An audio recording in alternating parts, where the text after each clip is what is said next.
many are familiar with the atrocities the German Nazis committed during World War II, whether these be the scorched earth tactics that they used against Soviet civilians burning their farms, or the concentration camps they'd use against the Jews and gypsies and other peoples. These were tactics that were evil, but many people don't know that, in fact, the British actually had inspired the Germans in many of these fashions, and in a war that many had never heard of, called the Second Boer War. Now, the Second Boer War was a war between the Dutch and the British. This was an important war for both nations, and it also was an important war for us because it taught us many of the human rights violations that could be implemented in wartime.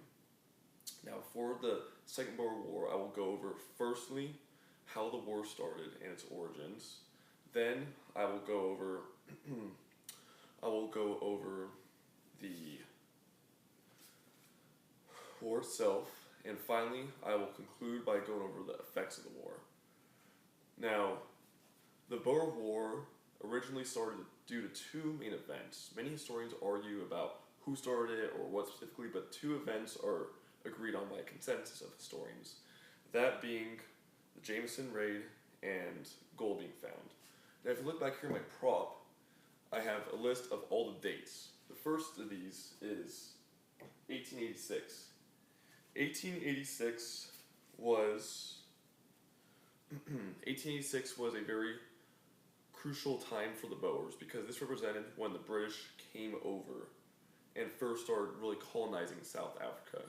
The Boers were a Dutch group of people who, according to Janus Terry in the Encyclopedia of World History, he mentions that the Boers have lived in South Africa since at least the 1700s. With this, the Boers were, as I said, a Dutch people, and the British came because of gold being found in in the Dutch region where they lived. And with this, tensions began to increase between the Dutch because they feared that their land will be taken by the British. Now, a much more important event, relatively, would be the Jameson Raid. Now, if you look back here at the board, this is another important event, 1895 and 1896. The Jameson Raid was basically a raid where the British began to get nervous about the Boers and their control over them. This was because of a trade crisis called the Drift Crisis occurring between the Boers and the British. Well, the trade crisis itself isn't important. Just know that it leads to this Jameson Raid. And this Jameson Raid, ultimately, as described by Kenneth Wilburn in the Encyclopedia of Africa, writes that, of African history, writes that both the Drift Crisis and the Jameson Raids led to a fallout in Boer-British relations and bolstered support among Boers for Boer President Paul Kruger. Now, Paul Kruger, the president, was a Boer, and this shows that the Boers were becoming more nationalistic and were willing to support their own causes. Now you've learned the origins of the Boer War, I will now begin to talk about the war itself. So, within the war, there were three pivotal eras, I should say. That being Black Week, the fall of Paardeberg, and the guerrilla warfare that occurred at the end. Now, the Black Week refers to the first 2 months of the war, specifically, and a specific week where the Dutch had 3 victories. But throughout the beginning of the war, the British felt confident that they were going to win.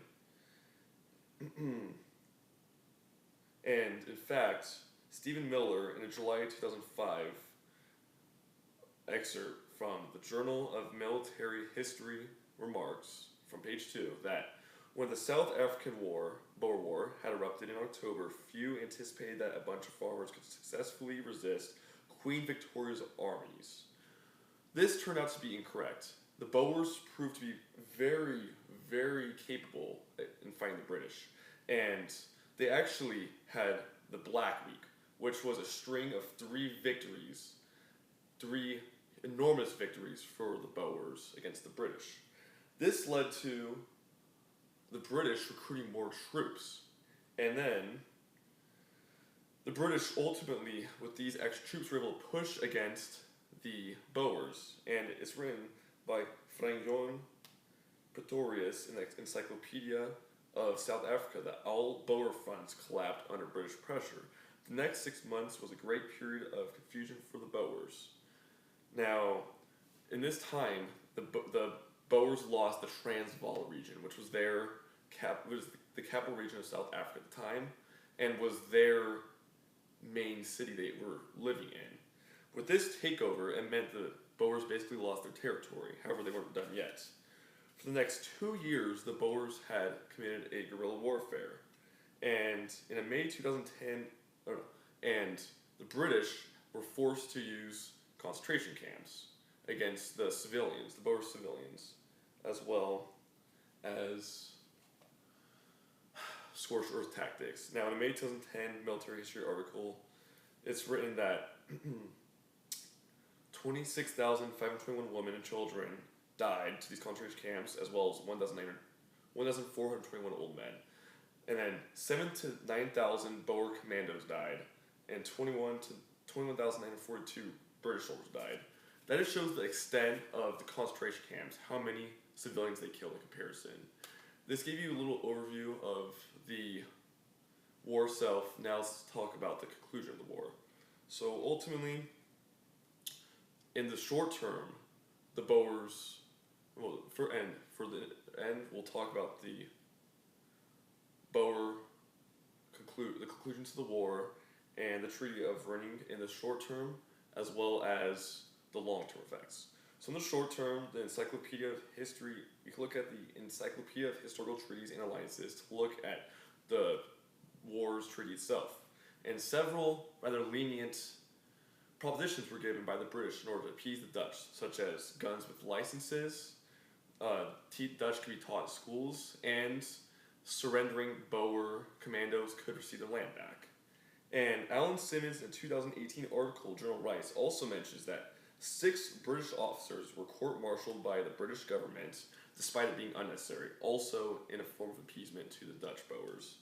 Now, finally, in the long term, unfortunately, the Boer War led to extreme nationalism among the Boers, who wanted self-autonomy and wanted to prove themselves to be autonomous from the British government, and as a result, this led to the Afrikaans, meaning the mixed European peoples, to be racist toward the native Africans. And Franz Johan Pretorius also writes that extreme self-determination and fear of native Africans led to apartheid. So ultimately, the war did lead to apartheid. Now, to conclude, we discussed the origins of the war. We discussed the war itself and how the war concluded. Now, the war was very important in Dutch and